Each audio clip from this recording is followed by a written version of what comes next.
Pertemuan ini kita membahas dosa yang kelima, yakni enggan mengeluarkan zakat. Namun sebelum kita membahas apa konsekuensi bagi orang yang tidak mengeluarkan zakat, terlebih dahulu kita pahami dulu bagaimana fikih zakat itu sendiri. Jadi tidak tepat kalau kita langsung membahas dosa mengeluarkan zakat, sedangkan zakatnya nggak paham. Zakat itu sendiri tidak kita pahami. Iya. Baik, terlebih dahulu di notes ini saya mulai dari definisi. Terkadang orang sulit memahami apa perbedaan sedekah, infak, serta zakat. Sehingga di awal saya sebutkan apa definisi sedekah, apa definisi infak, dan apa definisi zakat. Ya,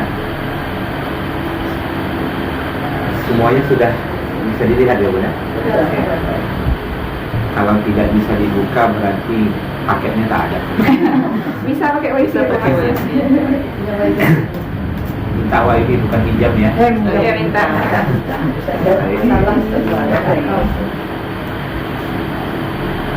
Kita awali dengan sedekah. Sedekah itu terambil dari kata as-sidqu. Ya. Sedekah, sedekah itu terambil dari kata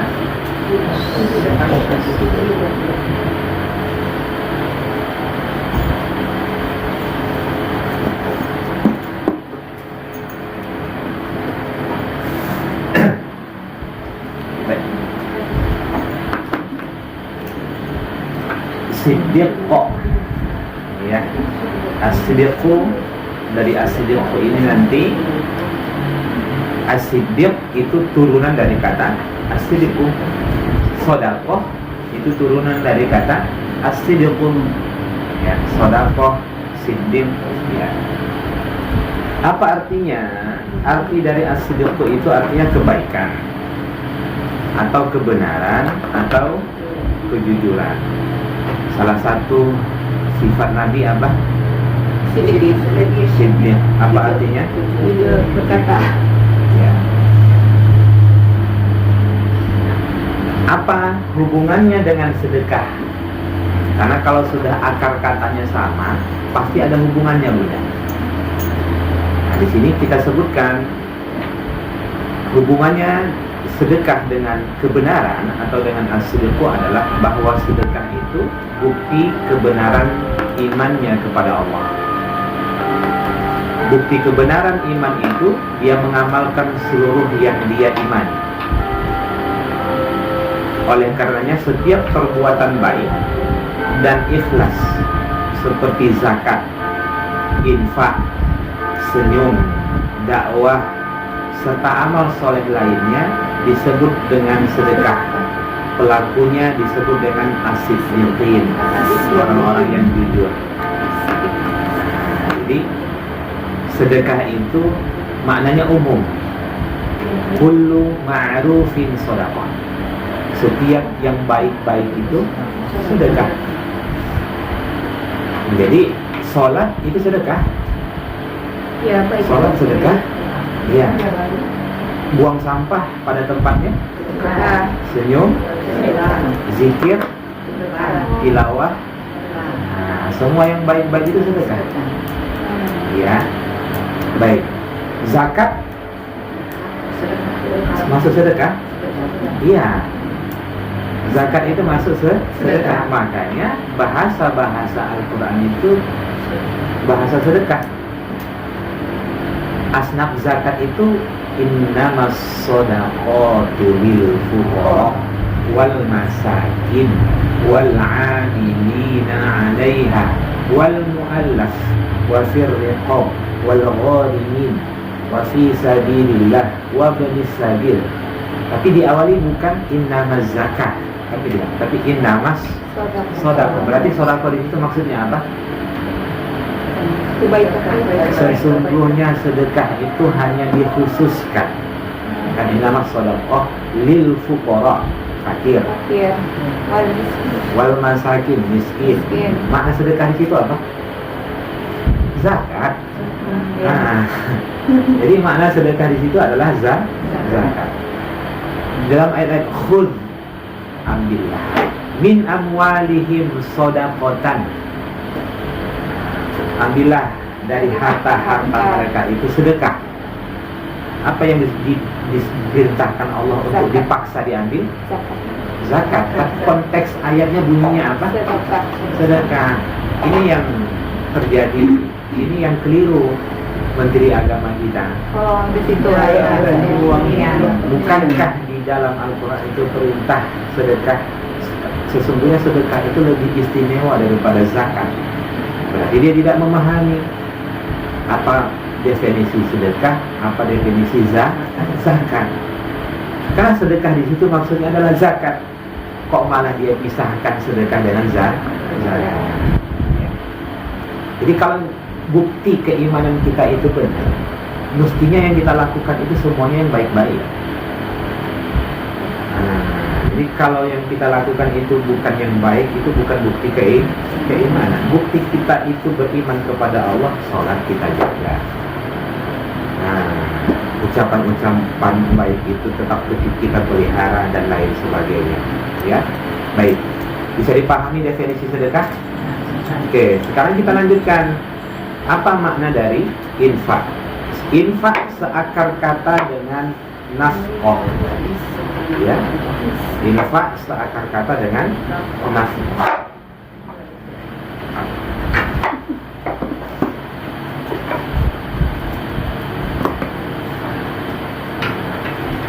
Nah, suami memberi nafkah kepada budak atau suami berinfak kepada budak? Sama, jangan berdebat lagi. Ya. Ini bukan infak bang, ini nafkahmu, ini kewajiban. Padahal infak dengan nafkah itu sama. Oke. Artinya apa? Belanja atau harta yang dibelanjakan. Segala harta yang ia belanjakan untuk dirinya, segala harta yang ia belanjakan untuk dirinya atau orang lain, tapi dengan catatan dalam bentuk materi. Paham ya bunda? Kalau sedekah tadi tidak bisa materi, bisa non materi. Kalau sedekah tadi bisa materi, bisa non materi. Tapi kalau infak sifatnya materi. Sepanjang sumber harta dan penyalurannya halal. Ingat dulu lah, sepanjang sumber harta itu dan penyalurannya halal disebut dengan infak. Dalam bahasa Arab infaq. Ya. Bisa dipahami ya bunda? Syaratnya apa? Panjang sama satu syaratnya Sumbernya halal, dan penyalurannya halal. Maka demikian, jika seorang suami mencari harta itu dari sumber yang haram, lantas dia berikan kepada istri dan anaknya, apakah dalam Islam itu disebut dengan nafkah? Tidak. Jadi apa pesan? Karena sumbernya mesti Halal. mesti halal. Ketika sumber hartanya halal, kemudian dia salurkan pada jalan yang tidak diridhoi oleh Allah, apakah itu disebut dengan nafkah? Tidak. Jadi syarat nafkah itu harus halal, Halal, sumber halal penyalurannya juga dan harus. halal. Jadi jangan ada istilah ini nafkah saya, dek, untuk kamu. Padahal main dari idol, main slot, main sana, main sini, juga kan korupsi, menipu, curang dan lain sebagainya itu bukan nafkah. Kalau istri nggak tahu? Hah? Istri nggak tahu? Itu beda lagi konteksnya benar. Ya, beda lagi konteksnya ya. Tapi kalau istrinya tahu bagaimana? Pura-pura nggak tahu. Nggak boleh, jangan masukkan ke perut kita dan anak-anak kita haram. nggak baik. Bukan hanya berpengaruh pada fisiknya saja, tapi juga pada iman. Dia buat keluarga tuh jatuhnya haram juga Ustaz. Misalnya kan kayak suami yang kerja di lembaga yang ribawi itu kan nggak sampai di suami aja dosanya. Apa pengaruh juga ke anak istri gitu Ustaz? Iya. Tapi sebagian ulama mengatakan bahwasanya apa yang dimakan oleh istri dan anaknya tidak haram, tapi apa yang disalurkan oleh apa yang dilakukan oleh suaminya itu adalah perbuatan haram. Karena dalam memahami konteks haram ini, apakah berhenti pada pelakunya atau kepada si penerima juga? Kalau memang riba itu dan segala yang menerimanya haram, maka security dibangun juga Iya. haram. PNS juga memakan harta haram, karena PNS itu sumber hartanya dari pajak. Kan PNS kan sumber hartanya dari mana? Dari pajak. Pajak itu kan mana boleh dalam Islam. Kita membayar pajak bukan dalam keadaan ridho, tapi dalam keadaan dipaksa. Kan kita dosa yang dalam kondisi dipaksa kan tidak dihitung dosa. Karena kalau kita tidak bayar pajak, kita akan susah. Kan seperti itu. Berarti dosa itu kan tidak dihitung bagi orang yang dipaksa. Perempuan yang diperkosa berdosa dia. Kenapa? Karena dia terpaksa. Kondisi terpaksa, tapi status mereka yang penguasa yang membuat sistem yang bekerja berdosa karena ada pilihan di situ antara mereka bekerja atau tidak, kan ada pilihan di situ. Nah, kalau riba itu kan ada pilihan, tapi kalau pajak kan nggak ada pilihan dulu. Kita tidak akan bisa hidup di negara ini kalau tidak bayar pajak. Nah, kalau dipahami maknanya kepada semua yang menerima itu juga haram, maka seluruh PNS haram yang mereka terima. Kenapa? Karena sumber harta itu dari mana? Dari pajak. Maka harus dipahami dulu sebenarnya dalam memahami harta haram ini sampai mana berhentinya, sampai pelakunya atau sampai si penerima. Nah, sebahagian ulama mengatakan sampai si pelaku. Berarti mereka yang bekerjalah yang telah melakukan dosa. Kalau dia kerja di bank gimana Pak? Sudah pasti. Kan pelaku itu juga. Nah, tapi apa yang dia berikan kepada istri dan anaknya itu menjadi khilaf. Apakah statusnya harta haram? Tapi tidak ada yang berani mengatakan halal. Minimal syubhat.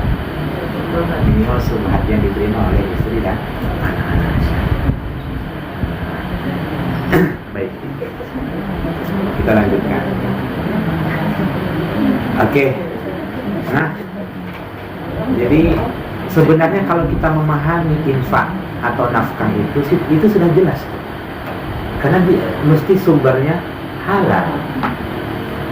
Jadi jangan ada istilah saya mencari nafkah, nggak tepat dia menggunakan kata nafkah itu. Saya mencari harta haram. Hanya seperti itu kan gitu tuh. Karena kalau nafkah itu sumbernya harus halal. Kemudian dalam infak ini ada yang wajib dan ada yang sunnah. Infak yang wajib dibelanjakan untuk dirinya dan keluarganya, yang wajib dia nafkahi, yang kita kenal dengan nafkah wajib. Nah, sedangkan infak sunnah selain keluarga yang wajib untuk dinafkahi tanpa melihat golongan tertentu dan bentuknya sukarela. Bisa dipahami udah? Jadi infak itu dibagi kepada berapa? Dua. Wajib dan sunnah. Ada yang wajib, yang wajib dinafkahi. ada yang sunnah. Yang wajib ini dirinya dan semua yang wajib dia nafkah, semua yang wajib dia nafkahi. Dan ini pun khilaf bunda.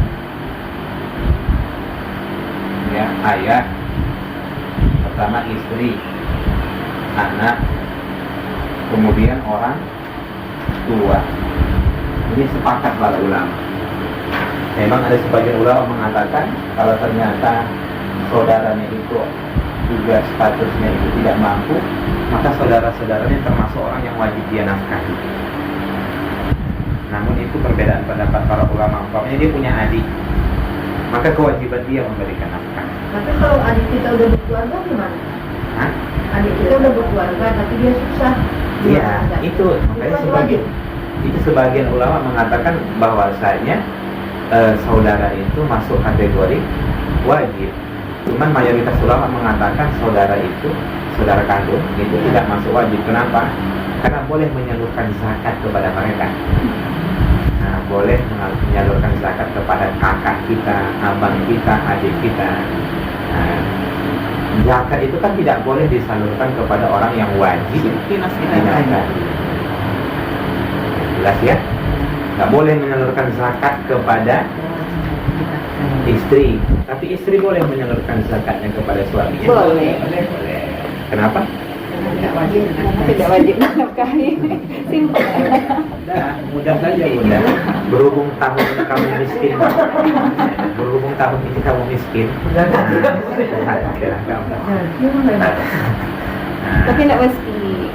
nggak bisa, nggak kayak intermezzo saja. Mana dia? Nanti dia kami saya bunda. Ya, baik.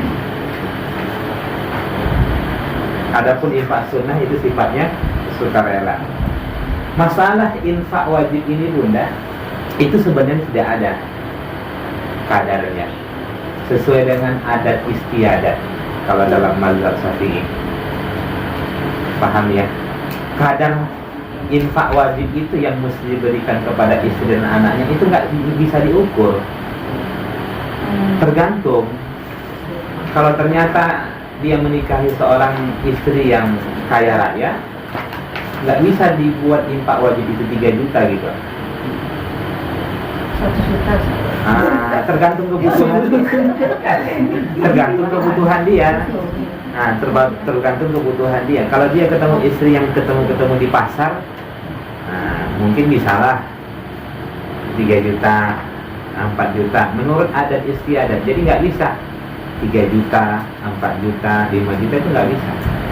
Kalau dalam mazhab Syafi'i mengikut adat istiadat, berapa di Indonesia ini umumnya nafkah yang diberikan kepada seorang istri dan anak-anaknya? Yang pasti terbutuhi dulu kebutuhan primernya. Nah ya kan, setelah itu nanti kebutuhan sekunder. Baik, kalau sekunder itu seperti tiap bulan dia harus ke salon. Nah, itu kan beda lagi tuh bunda. Skincare. Kalau skincare-nya itu tiap bulan itu harus 2 juta. Nah, kalau suami nggak mampu, maka suami jangan menuntut agar istrinya cantik. Mudah saja. Tapi kalau suami menuntut cantik lah, jadi perempuan itu kenapa tadi? Uang skincare nggak dikasih. Itu namanya mutafifin. Orang-orang yang curang, dia menuntut agar haknya disempurnakan, tapi dia tidak menunaikan hak. Jadi kalau suami kita bilang mutafifin aja. Nggak katakan kasar. Berarti kan nggak kasar kan? Iya.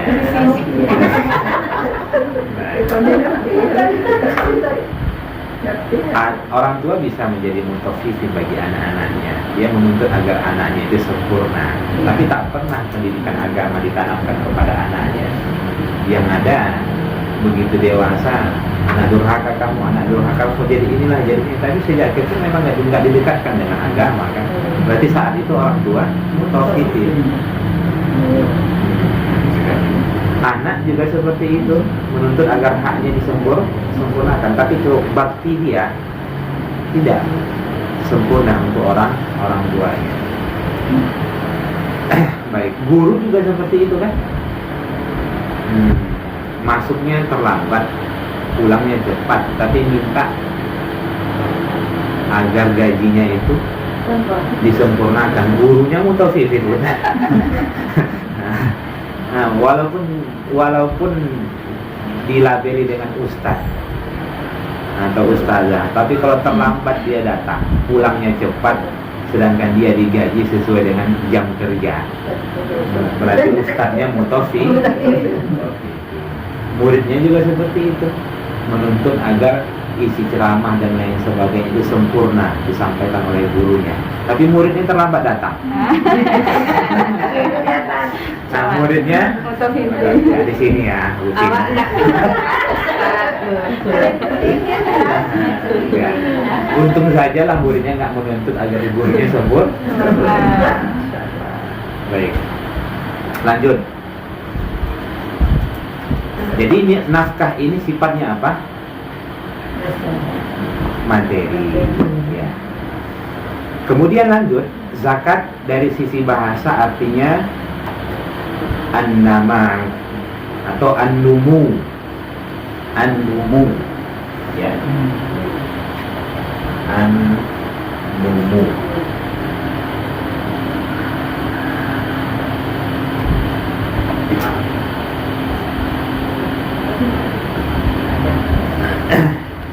Bermakna pertumbuhan, pertambahan atau perkembangan. Dinamakan demikian karena orang yang menunaikannya, maka jiwa dan hartanya akan tumbuh dan berkembang. Bukan hanya hartanya saja, Bunda, tapi jiwanya juga akan tumbuh dan berkembang. Maksudnya ketakwaannya, keimanannya, amal solehnya. Karena memang setiap kebaikan yang kita lakukan itu buahnya adalah kebaikan. Ya. Oleh karenanya dalam zakat itu ada dua macam, ada zakat mal, harta, ada zakat badan, yang kita kenal dengan zakat fitri atau zakat fitrah. Zakat fitri itu atau zakat fitrah itu masuk zakat badan. Paham, Bunda? Makanya tanpa memandang orang itu memiliki harta atau tidak. Nah, kalau anak itu lahir malam Syawal, keluarkan zakat karena dia masuk zakat harta badan. Nah. Baik. Zakat dari sisi syariat artinya hak wajib pada harta tertentu. Ingat, harta tertentu untuk golongan tertentu dan pada waktu tertentu. Di sini saya buat kesimpulannya. Zakat lebih spesifik dan dapat dikatakan sebagai sedekah wajib. Jadi zakat itu boleh disebut dengan sedekah wajib. Kamu ingin bersedekah, sedekah sunnah atau sedekah wajib? Nah, kalau sedekah wajib berarti apa tuh? Zakat. Penyalurannya hanya pada golongan tertentu, nggak asal-asalan, Bunda. Kalau sudah zakat itu nggak boleh suka-suka hati kita gitu kan. Harus sesuai dengan asnaf zakat. Kemudian tidak semua harta yang kita miliki wajib dizakati. Tak semua, karena di situ definisinya harta tertentu. Maknanya tak semua harta itu dizakati. Ada syaratnya. Nah, jadi jangan sampai rumah tuh dizakati, Bunda. Ya. Kemudian apa saja harta-harta tertentu itu? Satu, mata uang. Yang kedua, emas. Yang ketiga, perak. Kemudian selanjutnya hewan ternak yang digembala.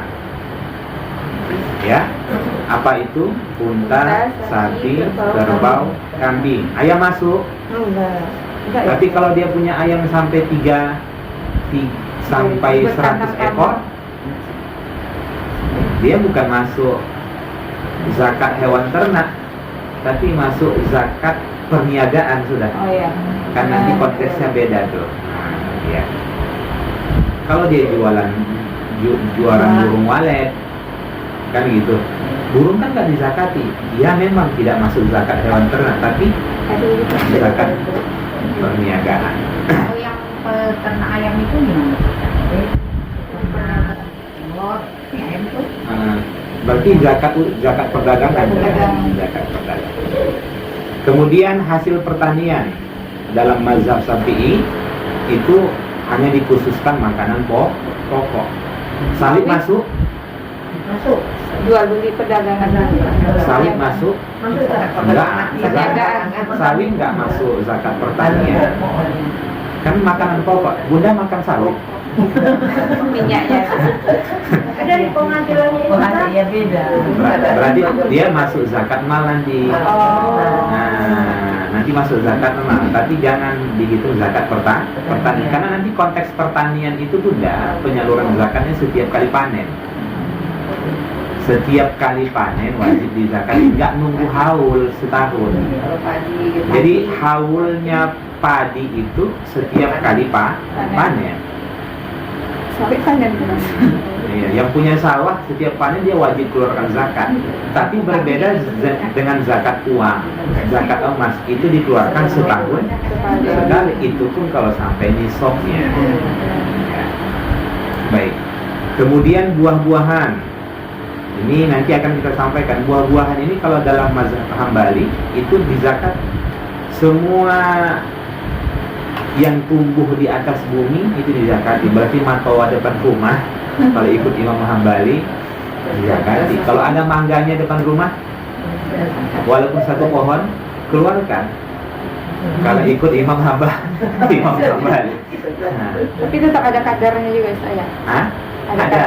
Tidak ada, tapi tidak ada nisabnya. Nanti ada apa namanya? Ada penyalurannya itu berapa nanti kita sebutkan nanti di tengah. Kemudian barang tambang itu khusus emas dan perak. Kemudian harta rikaz atau harta karun. Harta karun itu ada zakatnya Bunda.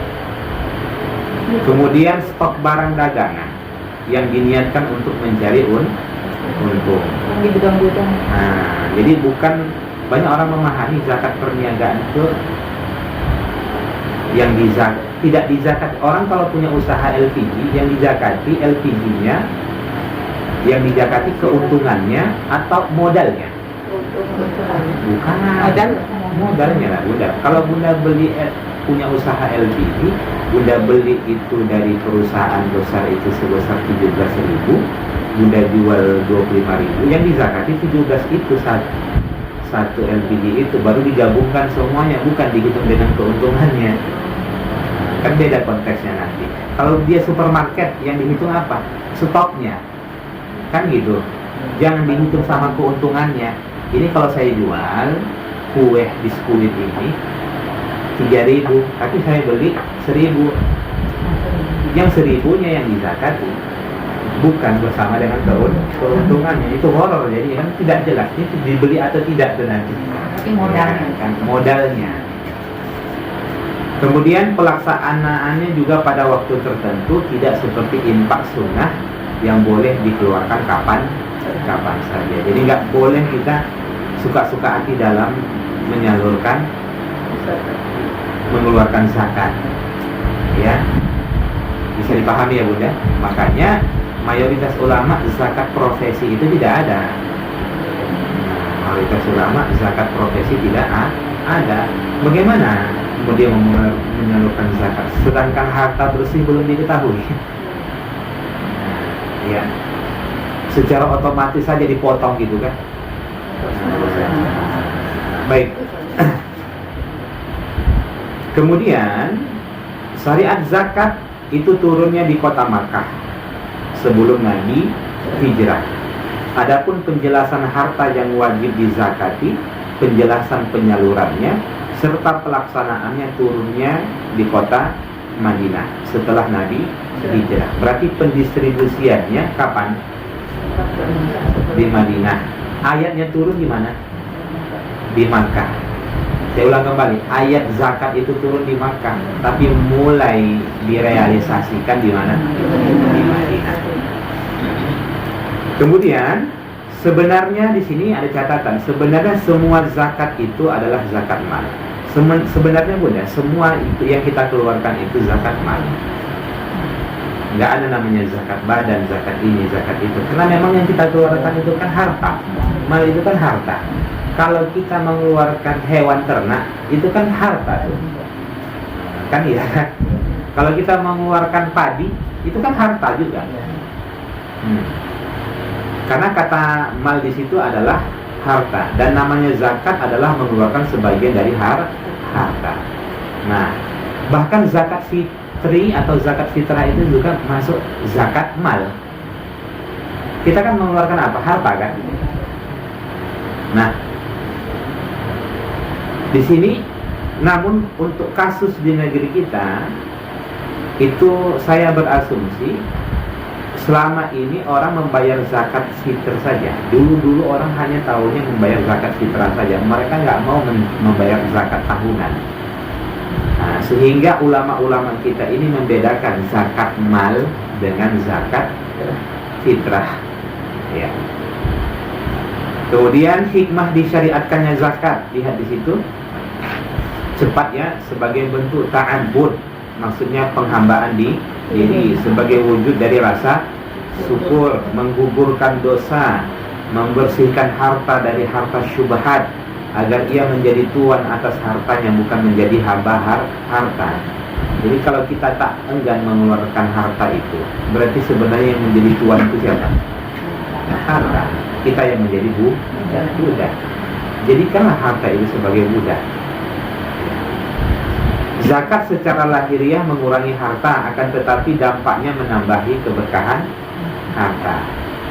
Kalau riba secara lahiriah itu menambah, mohon maaf, kalau zakat itu secara lahiriah mengurangi harta, akan tetapi dampaknya menambah keberkahan harta. Tapi kalau riba nampak menambah harta kita, tapi sesungguhnya itu mengurangi harta kita. Makanya kan kita lihat orang-orang yang transaksi riba itu secara zahir nampak beli motor, beli mobil, beli rumah dan sebagainya, tapi mereka sebenarnya orang miskin. Mereka sebenarnya orang miskin. Kenapa? Hutang kan sebenarnya mereka nggak mampu, tapi memaksakan diri untuk membeli sesuatu. Semua manusia diberi harta halal oleh Allah. Bahkan orang kafir pun diberi harta halal oleh Allah. Tapi karena manusia itu kurang sabar sehingga dia mencari harta halal. Kemudian menambah jumlah hartanya, menambah iman di hati pelakunya, menambah kemuliaan akhlaknya, melatih jiwanya untuk mudah melepas dunia, terapi penghancur ketamakan terhadap harta, tanda ia lebih mendahulukan kehidupan akhiratnya daripada dunianya, membersihkan orang yang menunaikannya dari sifat bakhil, menjalin silaturahim, mewujudkan solidaritas, tatanan sosial, membersihkan hati orang miskin dari hasad dan iri hati terhadap orang kaya. Sebenarnya bagaimana agar sifat hasad dari orang-orang yang tidak mampu hilang? Kasih dia sedekah, salurkan zakat kepada dirinya. Kenapa terjadinya hasadnya orang miskin kepada orang kaya? Karena cuek kan dengan orang miskin itu kan. Tapi kalau kita peduli dengan mereka, hilang tuh sifat hasad, iri, dengki dan lain-lain. Menumbuhkan perekonomian Islam. Kemudian syarat wajib zakat: 1. Islam, yang kedua merdeka, yang ketiga baligh dan berakal. Oke.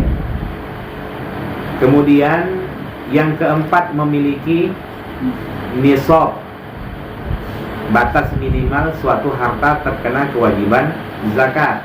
Yang kelima haul, ini sudah umum kita dengar ya Bunda. Kemudian yang keenam dimiliki secara mutlak atau sempurna. Yang dimaksud dengan harta yang dimiliki secara mutlak adalah harta yang 100% di bawah penguasaan seseorang. Sedangkan harta yang hilang atau dibawa kabur oleh peminjam tanpa kabar yang pasti tidak wajib dizakati. Nah, jadi Bunda minjamkan uang, dibawa kabur, jangan dihitung tuh. Kemudian harta bersama milik orang banyak juga tidak termasuk yang wajib dizakati, termasuk harta milik negara atau harta wakaf. Harta wakaf itu tidak dizakati. Ya. Kemudian yang ketujuh, jadi harus dimiliki secara sempurna. Oke, harus dimiliki secara sempurna. Kemudian yang ketujuh, harta zakat harus terbebas dari hutang yang jatuh tempo. Ingat ya, hutang yang jatuh tempo.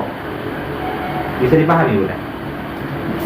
Kalau ternyata temponya belum jatuh, wajib dikeluarkan zakatnya. Setiap bulan dia mengeluarkan uang untuk hutangnya itu sebesar 20 juta. Oke.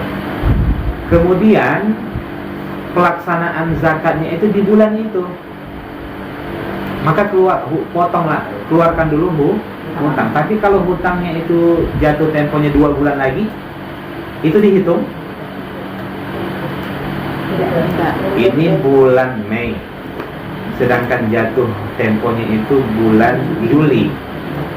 Dihitung tuh, dihitung. Karena belum jatuh tempo. Seandainya pas jatuh tempo tuh berkurang harus zakatnya, nggak jadi bayar zakat. Pas jatuh tempo itu berkurang, dia kan? keluarkan. Ternyata Hutangnya. berkurang nisabnya. Berarti dia tidak wajib zakat. Kemudian yang yang kedelapan ya, harta zakat harus halal. Jadi harta haram itu tidak boleh dizakati, ya. Kemudian yang kesembilan, harta tersebut di luar kebutuhan yang harus dipenuhi oleh seseorang. Dan ini khusus yang primer saja ya Bunda. Makanan, pakaian, tempat tinggal, kendaraan, biaya sekolah, biaya listrik, dan alat yang bisa digunakan untuk mata pencaharian. Jangan Bunda hitung pula motor, mobil, itu nggak dihitung. Ya, kalau umpamanya dia punya sawah, kemudian dia punya truk untuk mengangkut padi itu, apakah truk itu dihitung?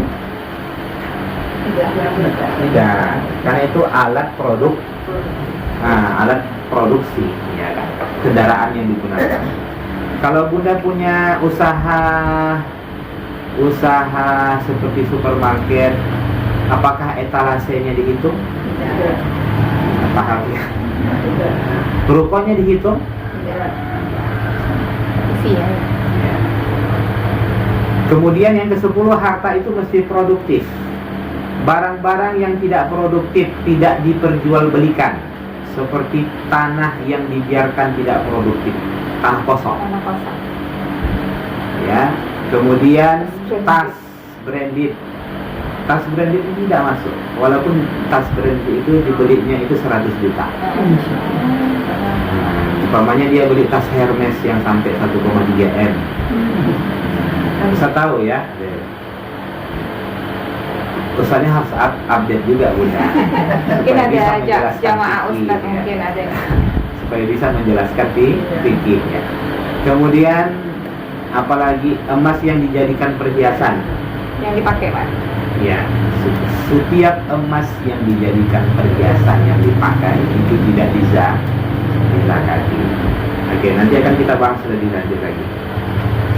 Kemudian, tapi kalau dalam mazhab Syafi'i itu wajib dizakati, tapi sekali seumur hidup. Itu pun kalau sampai sekilo kurang seon. Nanti coba dulu Bu Leni hitung dulu, udah sampai sekilo kan? 2 kilo. Nanti setelah dikumpul 9 berapa? 900 gram. 900 gram, ya kan? Berarti wajib dizakat. Itu pun sekali saja. Tapi kalau ikut Imam Hambali, setiap emas yang digunakan sebagai perhiasan tidak wajib dizakat. Sekali seumur hidup pun tidak ada. Emang harus kilo gitu, bukannya itu berapa emasnya gitu? Enggak, kalau emas itu mudahnya itu memang di kilo Bunda. Karena hitungannya itu kan kilo. 85. Kalau itu 85 gram itu zakat tahunan. Zakat tahunan. Tapi kalau Bunda punya dinar, emas batangan, antam, itu sudah pasti masuk zakat, karena dia bukan digunakan zakat bagi penyantang. Mungkin adalah punya batangan. Ada sabun Batang, tahu segini kan ada. Nanti disimpan kan. Nah, suami anak pun tak tahu gitu kan. Baik. Kemudian mobil mewah dan apapun yang tidak memberikan pemasukan, maka tidak ada kewajiban zakat atasnya. Kalau dia punya mobil 10 itu Lamborghini semua sama Ferrari, Itu nggak kerja kan? dizakati? Enggak. Enggak. Tapi kalau orang yang seperti itu sudah pasti kena zakat dia. Kalau sudah mobilnya 10 pasti hartanya berapa lagi kan? Kan begitu tuh kan? Tapi bukan mobilnya yang dizakati. Ya. Baik. Namun di sini kita berikan catatan di sini. Tetapi tidak boleh bersifat seperti kaum Yahudi yang senang membuat tipuan, di mana mereka senang membeli barang-barang supaya tidak dikenai zakat. Jadi orang-orang Yahudi itu umpamanya kalau kambing itu wajib zakatnya 40 sebelum sampai haulnya, mereka kurangi 1. Ngakal-ngakal ya. Itu ngakal-ngakal. Jadi jangan sampai kita seperti itu. Aku belilah ke emas perhiasan, karena emas perhiasan tidak bisa dizakat Yahudi itu. Jangan sampai seperti itu. Niatnya salah, Niat ya. itu sudah salah gitu. Nanti kalau kita janganlah kalau emas perhiasan, emas nggak usah beli emas antam, elok emas perhiasan saja. Nggak kena zakat. Nggak kena zakat. Tapi kalau sudah Anda begitu dalam hatinya, Yahudi. Yahudi. Ketika sudah mulai mendekati haulnya, dia jual supaya tidak sampai nisabnya. Nggak boleh. Dia beli barang itu mewah-mewah kan, supaya nggak kena zakat. Beli tas, beli ini supaya berkurang kadarnya. Itu nggak boleh. Ya. Sengaja seperti itu tidak boleh. Baik. Kemudian golongan yang berhak menerima zakat. Langsung saja keterangannya mudah. Perhatikan di situ. Fakir, orang yang pendapatannya 0 sampai 49% dari kebutuhan hidupnya, ini yang menjadi prioritas. Contoh, kalau pendapatannya itu 500.000, kemudian pengeluaran pokoknya itu 1 juta, itu masuk fakir. Nah, tapi kalau pendapatannya 500.000, pengeluaran pokoknya itu 600.000, itu masuk miskin. Mudahnya seperti itu. Lebih dari setengah atau kurang dari setengah. Ya, mudahnya memahami fakir dan miskin. Tapi ingat, pengeluaran pokok di situ yang memang pokok, yang primer. Apa itu? Makannya, minumnya, listrik rumahnya, kontrakan rumahnya, Biaya sekolah anak. Nah, itu juga masuk primer. Tapi kalau sempat pula kredit motor 1, kredit motor 2, kredit motor 3, nah, sampai minus, setiap bulan dia hanya menerima uang 1 juta. Setiap bulan dia hanya menerima bersih 1 juta. Kenapa? Dipotong hutang. Hutangnya itu bukan untuk sekunder, bukan untuk primer, tapi yang sekunder. Nah, itu tidak masuk. Paham ya, Bunda?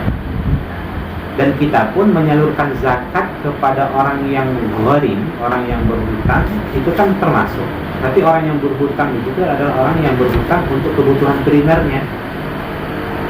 Jadi nggak boleh kita menyalurkan zakat itu kepada orang yang berhutang untuk kebutuhan sekundernya. Dia berhutang gara-gara cicil mobil. Tapi kalau dia berhutang gara-gara menyekolahkan anaknya, salurkan zakat kita ke dia. Itu sah. Karena dia itu berhutang untuk memenuhi kebutuhan primer. Kalau kita ketemu dengan saudara-saudara kita yang sampai dia berhutang gara-gara sekolah anak, sampai berhutang gara-gara biaya kontrakan, sampai berhutang gara-gara rumah. Itu masuk asnaf zakat sah. Masuk ya. Nah ya, lanjut. Yang ketiga, amil. Yang ketiga, amil. Yang keempat, mu'alaf. Yang kelima, rikof, hamba sahaya. Sekarang ini tidak ada, tapi mungkin di akhir zaman ada.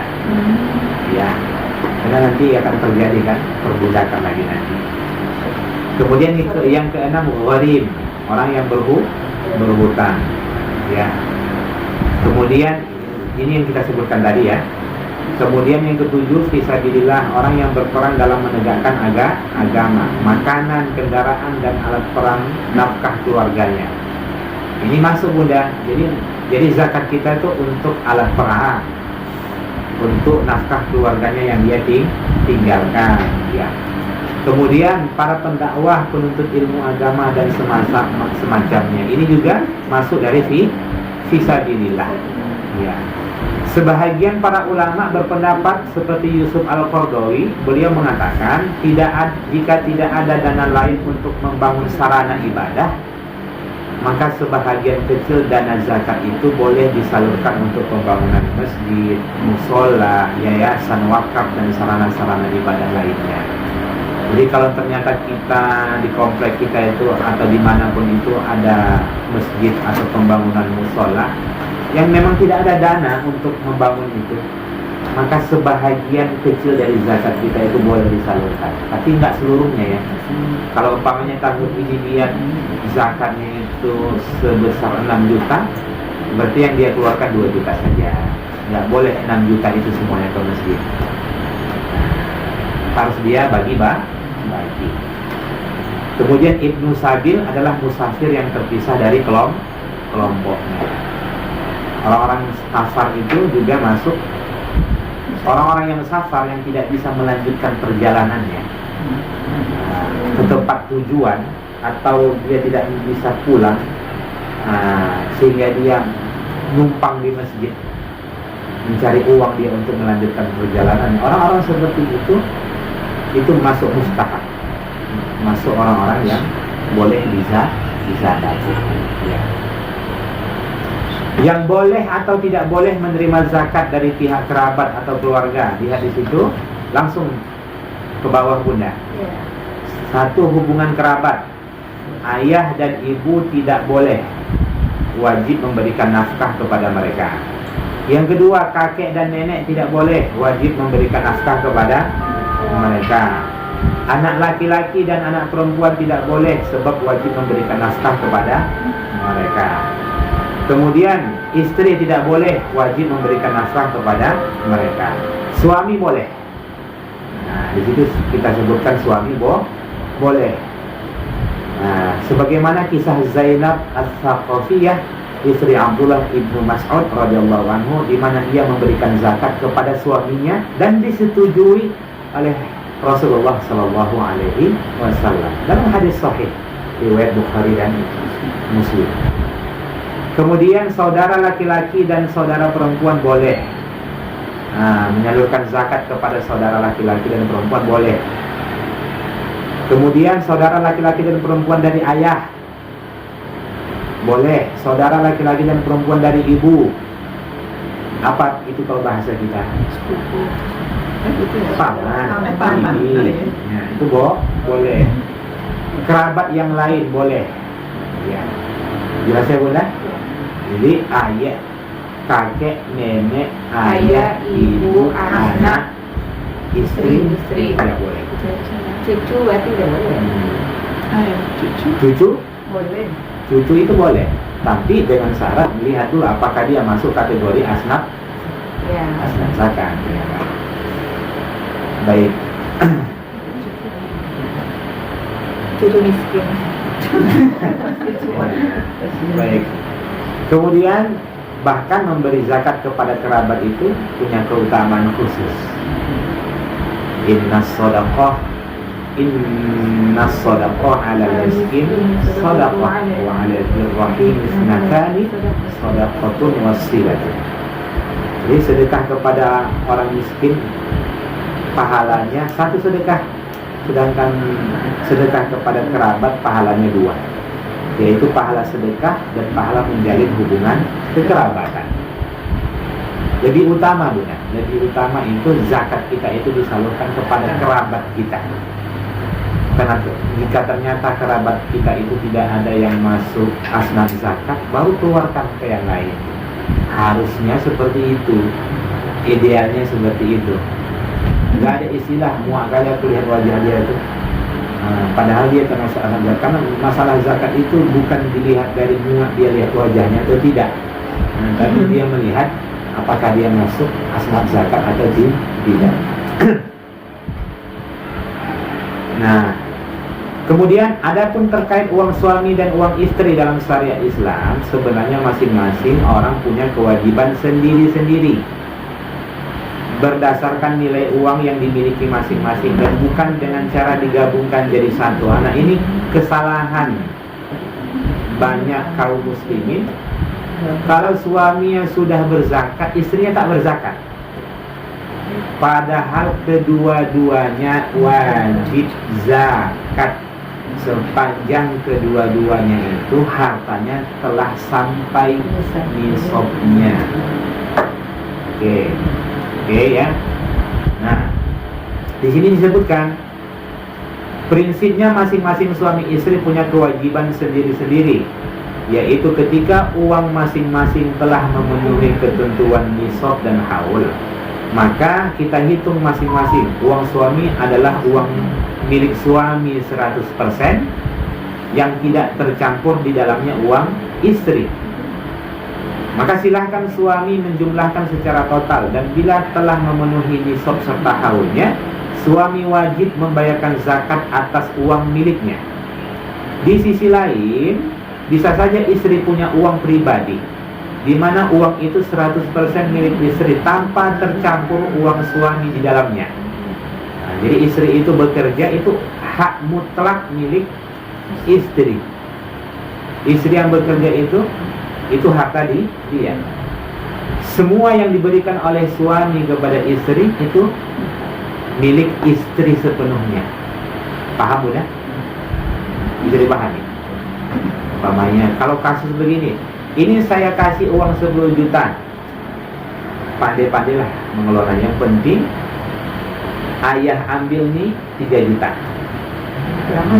Umpamanya dia ayah lah ya, ayah ambil 3 juta, yang 10 juta ini untuk kamu, ini untuk anak-anak, ini untuk sekolah. Pandai-pandai, kalau ada lebihnya simpan, itu milikmu sepenuhnya, kata si suami.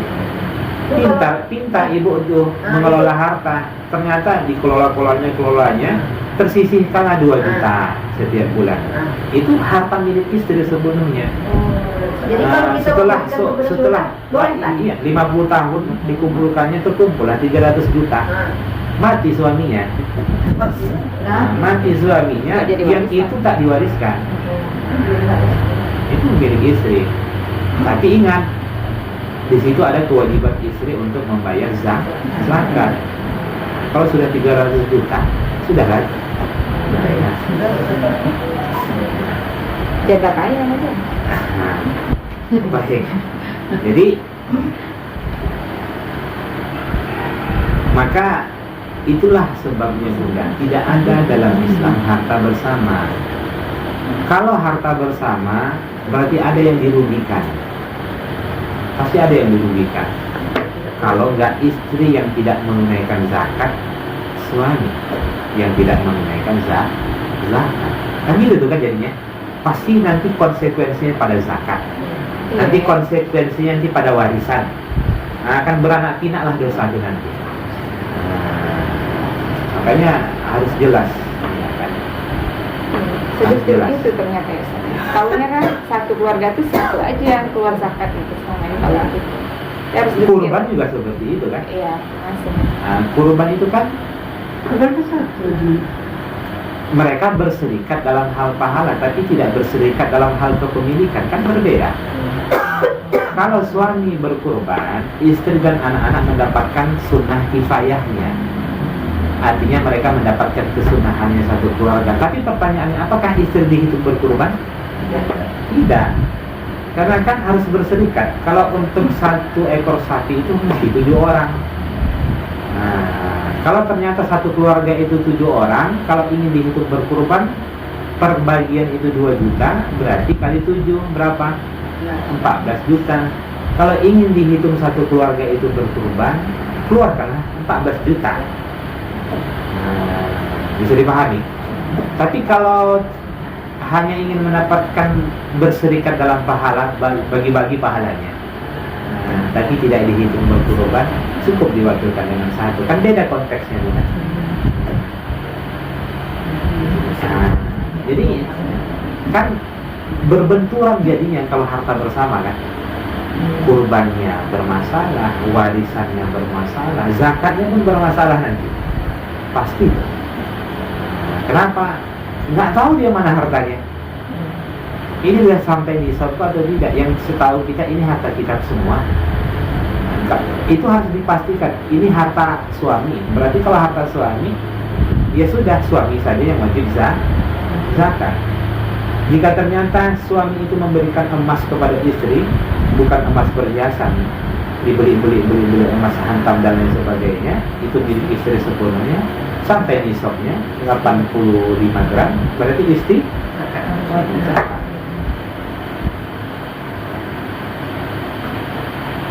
Wanita-wanita karir itu sudah pasti tuh. Kalau sudah sampai nisabnya wajib zakat. Lalu bagaimana kalau uangnya tercampur antara uang suami dan uang istri? Bikin saja kesepakatan di antara suami istri tentang siapa pemilik sah uang itu secara eksklusif. Harus ada kesepakatan, Bunda.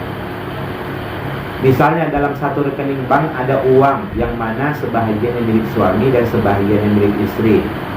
Secara teknis tidak harus dipisahkan secara fisik dengan cara dicairkan lalu dibuatkan rekening tersendiri. Bukan begitu maksudnya. Cukup dipisahkan di atas kertas saja. Yang penting jelas hitungannya antara uang suami dan uang istri, berapa yang masing-masing dalam rekening itu. Ini banknya selama ini kan yang megang uang itu si istri. Ya.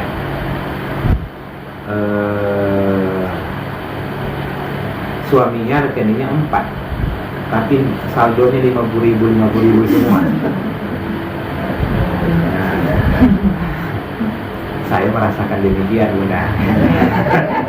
Nah, jadi setiap yang masuk itu masuk ke rekening istri. Tapi saya sampaikan itu harta saya, harus disampaikan. Kemudian dipotong di situ ternyata ada sekian juta ini untuk anak, untuk istri. Pandai-pandai dia, ternyata pandai dia nabung. Sekian kan? Nilainya itu saja. Oh, ternyata setelah ketahuan nilainya 50 juta contohnya gitu kan, berarti istri belum wajib zakat, suami wajib zakat. Begitu saja. Jadi nggak harus buat rekening istri, ya kan, dicairkan dulu buat rekening masing-masing, tidak. Sepakat saja, udah ini kan harta, ini kan abang cari uang dan lain sebagainya, ya kan. Oke, kita sepakatlah dulu berapa harta papa, berapa harta mama, atau berapa harta papi, berapa harta Mami. Oke. Ternyata dihitung-hitung, Bunda, ya kan, harta istri 200 juta, harta suami 1 juta. Suami sang istri atau Karena sayangnya suami sama istrinya, setiap ini saya kasihlah ini samamu. Ayah cukup saja untuk uang minyak dan bandarin teman-teman saja, udahlah itu. Ini yang penting senang istri dan anak-anak, senang karena sudahlah itu. Kalau untuk pisah kita yang saya bawa itu cuma uang 1 juta itulah. Kan bagus tuh kan. Ternyata suami 1 juta, istri 200 juta. Suami tidak wajib zakat, istri Wajib. wajib. Udahlah. Nah, ini.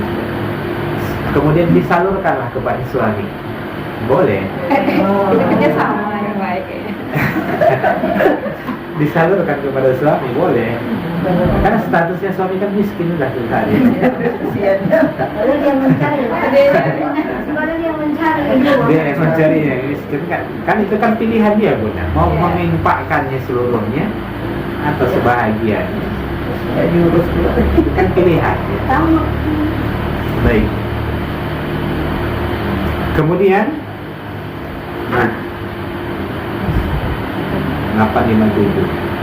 Kita lanjutkan.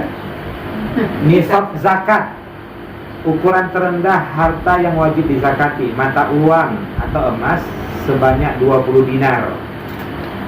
Dulu Bunda di masa Nabi itu, kalau emas itu 20 dinar. Oke. 1 dinar itu setara 4,25 gram emas. Jadi 20 dinar itu setara dengan 85 gram emas. Jadi karena kita itu kan sulitnya kita nggak pakai emas lagi, alat tukarnya pakai uang, maka dikonversikan. Mudahnya kalau di masa Nabi dulu sangat simpel sekali. Dinarmu ada berapa? 20, berarti keluarkan 2,5%. Mudah saja kan? Iya. Nah, 20 dinar ini, 1 dinarnya itu 4,25 kan gitu tuh. Makanya 45. Maka jatuhnya 85 gram. Dari situlah ulama, kenapa 85 gram? Karena awalnya itu bila mana seseorang itu punya 20 dinar, berarti wajib zakat. Kalau nggak sampai, nggak ambil zakat. Kalau perak sebanyak 200 dirham atau setara dengan 595 gram. 595 gram. Baik. Bunda punya perak? Emas? Enggak. Orang kaya semua. Perak nggak ada kan? Semuanya emas kan? Nah, ya. Nggak zaman lah Ustaz perak kan? Emas lah. Baik, lanjut. Jadi kalau punya perak berapa? Dulu di masa Nabi 200 dirham. Jangan terbalik-balik nih, dirham yang emas, dinar yang perak. Ingat, dinar itu emas, kalau dirham itu perak. Ya. Kemudian dulu di masa Nabi kalau mereka punya 200 dirham baru wajib zakat. Dikonversikan berapa? 595 gram. Oke. Kalau nisab hewan ternak 5 sampai 9 ekor. Oke. Sapi kerbau 30 sampai 39 ekor. Berarti kalau ada 5 untanya sudah wajib zakat. Kalau ada 30 sapinya baru wajib zakat. Kalau kambing 40 ekor. Ya. Tanaman mazhab Abu Hanifah semua tanaman, mohon maaf, bukan Imam Hambali ya, mazhab Abu Hanifah. Semua tanaman yang tumbuh di atas bumi tidak ada nisab. Sedikit atau banyak wajib dikeluarkan 1/10 atau 10%. Kalau kita ikut Imam Hanafi Bunda, semua tanaman yang tumbuh di atas bumi itu tidak ada nisabnya, tapi keluarkan 10%. Berarti kalau umpamanya kita panen mangga depan rumah, jangan dihitung-hitung nisabnya, keluarkan saja 10% setiap kali kita panen itu. Kalau punya matoa, keluarkan 10%. Tidak ada nisabnya. Yang penting setiap kali panen keluarkan 10%. Timbanglah. Dapat 10 keluarkan seon. Kasih tetangga seon. Ini kan zakatnya kan. Dapat sekilo keluarkan seon. Baik. Kemudian mana tadi? Imam Malik, Syafi'i, D. Nomor 2. Tanaman Imam Malik dan Hanafi. Nomor 4. Nah, ya. Tanaman ya. Kalau Imam Malik dan Imam Syafi'i khusus tanaman yang dijadikan makanan pokok. Nisabnya 653 kilo. Mudahnya bunda, kalau orang punya sawah, bukan sawahnya, tapi padinya. Mohon maaf, bukan padi, beras. Sudah jadi. Nisabnya berapa? 653. Kalau dia panennya 653 kilo baru wajib zakat. Berarti kalau kurang tidak. Mudahnya gitu. Kalau 500 kilo enggak. Ya. Kalau apa? Setiap panen padi yang dikatakan di sawah. Hasil padinya, bukan berasnya, berasnya. Iya, bersih bunda. Kita kan nggak makan padi. Biasanya di sawah-sawah tuh pas mengkoreksi Iya, pakai kentang-kentang. Kita nggak makan padi bunda. Kita makan beras. Biasanya tradisinya padi. Itu salah tuh. Kita makan beras, bukan makan Sawah padi. itu langsung dikasih makan banyak. Kemudian kalau ikut Imam Ahmad, tanaman yang dijadikan makanan pokok dan buah-buahan yang bisa ditakar dan disimpan dalam waktu yang lama. Nah, tapi kalau ikut Imam Ahmadnya, semua tanaman, semua buah-buahan sepanjang dia bisa disimpan dalam waktu yang lama, wajib dikeluarkan zakatnya. Apa itu contohnya? Padi, apalagi? Cabai itu bisa disimpan dalam waktu yang lama. Kalau dikeringkan? Bisa. Apalagi kentang. Nah, kentang ya kan. Jadi kalau Imam Hambali malah kalau sepanjang makanan itu dan buah-buahan itu bisa disimpan lama, berarti wajib sudah. Lamanya berapa? Tidak ada ketentuannya di situ bunda. Ada berapa biasanya? Yang setahu saya seperti kentang sudah pasti bisa lama kan? Nggak bisa, tunggu Ya kan, tapi tetap bisa dimanfaatkan kan? Masih bisa dimakan kan? Kalau saya nggak bisa, kalau udah tumbuh itu kan nggak ada nananya kan. Tapi masih bisa dimakan kan? Tanam Ya lamanya lama, seberapa Iya. lama dulu. Jadi mudahnya lebih baik di sini dalam apa namanya Imam Syafi'i. Berarti kalau Imam Syafi'i beras, jagung, apalagi dia kan bukan makanan pokok, makanan pokok ya kan. Sagu, itu tergantung daerah lah, ya kan. Gandum, ya kan.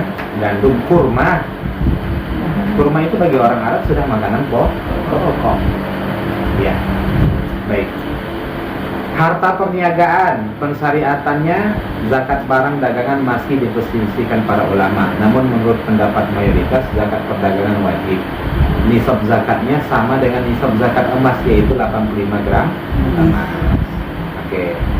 Barang tambang berlaku pada tambang emas dan perak saja. Nisabnya 20 dinar setara dengan 85 gram emas.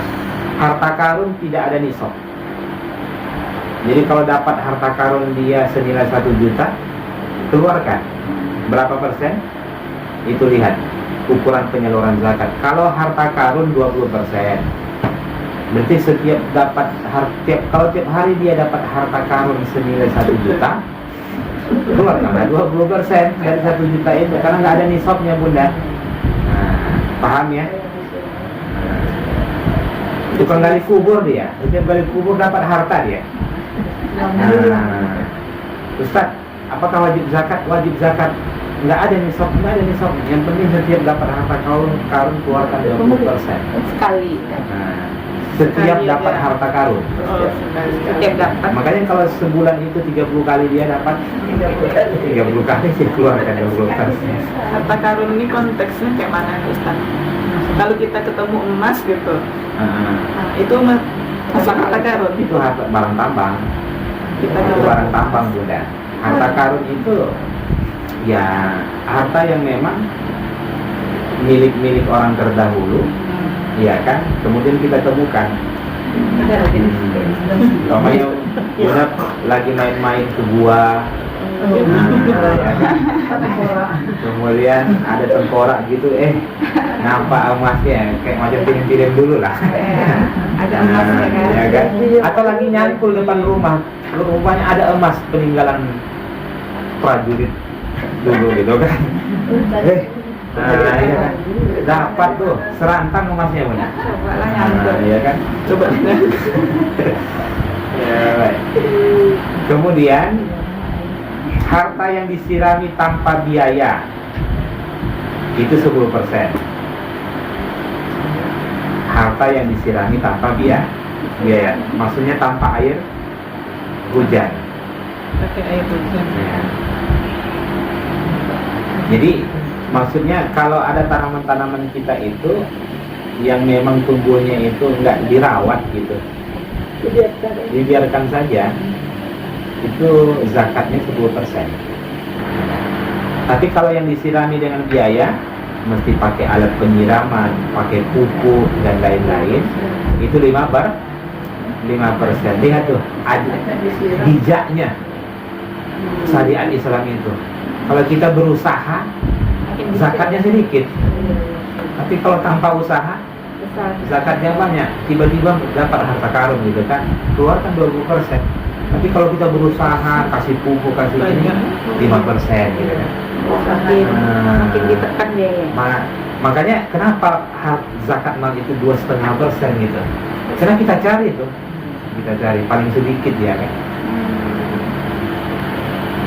Kemudian yang mengandung banyak kesusahan dan ketidakmenentuan sepanjang tahun, seperti emas, perak, uang barang dagangan, barang tambang, itu 2,5%. Paling sedikit ya. Coba kalau sampai 20% gimana? Ini dia yang malu. Apa nggak gawat kita punya? Susah nyarinya, keluarkannya 20%. Itu pun yang 2,5% masih banyak orang yang menghindar. Ya. Kalau hewan ternak sesuai jumlahnya, 5-9 ekor itu 1 ekor kambing, 10-14 ekor 2 ekor kambing, 15-19 ekor 3 ekor kambing, sapi kerbau 30-39 1 ekor sapi jantan atau betina, dan seterusnya. Silahkan aja dibaca. Iya. Ini penting bagi yang punya ternak. Iya. Jadi kesimpulannya, Allah menjadikan kadar atau ukuran zakat berdasarkan tingkat kesusahan kita dalam memperoleh harta itu. Uang yang Bunda temukan di kantong suami itu bukan harta karun. Tak ada ulama yang mengatakan itu harta karun. Ya.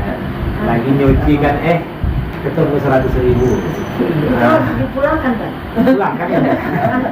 Bukan kita milik kita kan? Iya. Harus dipulangkan. Harus dipulangkan. Kalau dipulangkan namanya diambil tak? Ya, memang itu harta dia. Kan sama dia tak tinggal diperiksaannya. Setiap orang kan punya khilaf gitu. Ya, baik. Nanti insya Allah kita lanjutkan tanya-tanya ini kan. Poin 5 ini unta yang di atas tuh mungkin yang Ustaz salah. Apa? Sampai 9 ekor 1 ekor unta. Iya. Hewan ternak. Iya. Ya di sini kambing di bawah. Bukan udah. Unta itu tetap kambing. Oh, tetap kambing. Tetap kambing. Jadi Oh, gitu. bukan Bukan satu ekor unta. bukan yang disakati itu unta, Oh, tapi kambing. kambing. Walaupun Kalau sapi yang dizakatin. ya, tapi kalau unta tetap Kambing. nanti sampai ke sekian nanti baru nanti unta. Unta itu mahal gitu. Kalau sampai 5 ekor keluarkan 1 gitu kan berat ya. Mudah, alhamdulillah cuma 1 ekor kan. Di masa nanti itu memang lebih banyak menunaikan kurban itu dan semuanya kan. Makanya nggak heran kita kalau di Masjid Raudhatul Jannah, masjid yang disebut Salafi itu, itu umpamanya ada 700 hewan, ya kan? Itu 500 kambing semua tuh. 500 kambing, semua lainnya sapi gitu kan. Sedikit yang sapi. Semuanya kambing. Karena mereka menganggap kambing itu lebih utama. Lebih nikmat lagi. Satu. Yang kedua, dan kita kadang melihat bunda pernah nggak mendengar fikih panitia kurban? Enggak, tapi kalau fikih zakat, panitia zakat ada kan? Panitia kurban nggak ada kan? Nggak pernah saya mendengar. Kenapa? Karena dulu di masa Nabi dan generasi setelahnya itu setiap yang berkurban mereka yang potong. Maka nggak dibahas dalam fikih. Nggak dibahas dalam fikih itu bagaimana panitia kurban. Karena memang afdalnya yang berkurban itulah yang disuruh motong. Hah? Apa benar? Iya, kalau kita kan seperti itu. Kalau ditanya boleh, tapi keafdalannya itu yang berkurban itulah yang mau. Tapi kalau model-model motong ayam aja nggak sanggup, nggak usah lah.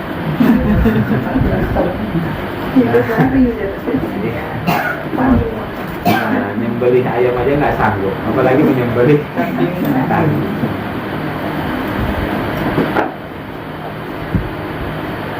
Ustaz, boleh bertanya, Ustaz?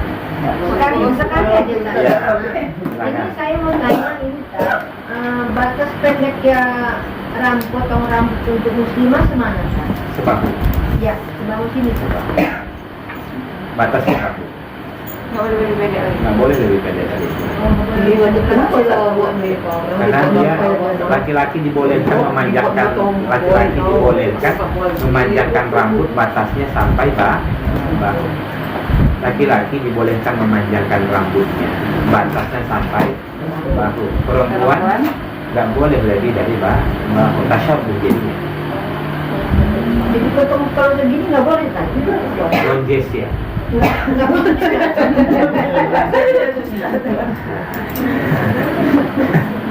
Ya, bahasa sana kan lonjes ya. Apa Apa tuh? udah nenek-nenek ini rambutnya pastinya pendek terus, Ustaz. Soalnya kan bangun tidur. Kalau sudah uzur nggak ada masalah. Bangun tidur rambutnya mekar, warnanya putih semua. Cucunya kabur kan?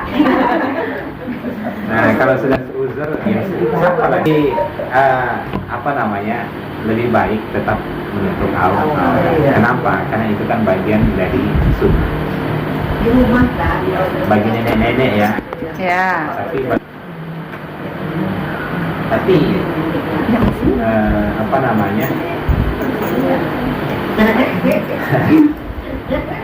baik ya. Makanya saya pernah itu takziah, berulang kali saya takziah, saya nggak pernah mau menyalap jamaah saya. Tapi suatu ketika takziah itu ada orang tua dari jamaah itu, saya salam saya cium tangannya kan. Mereka manggil oma gitu kan, udah tua. Tapi oma yang enak masih enak. Itu oma juga. Iya. Jadi itu tergantung kita. Tapi memang kalau saya orang yang sudah sepuh itu saya salam. Saya salam, doakan. Kalau kami minta doa aja lah. Baik. Barakallahu fikum jami'an. Subhanakallahumma wa bihamdik, asyhadu an la ilaha illa anta, Astaghfiruka wa atubu ilaik. Assalamualaikum warahmatullahi wabarakatuh.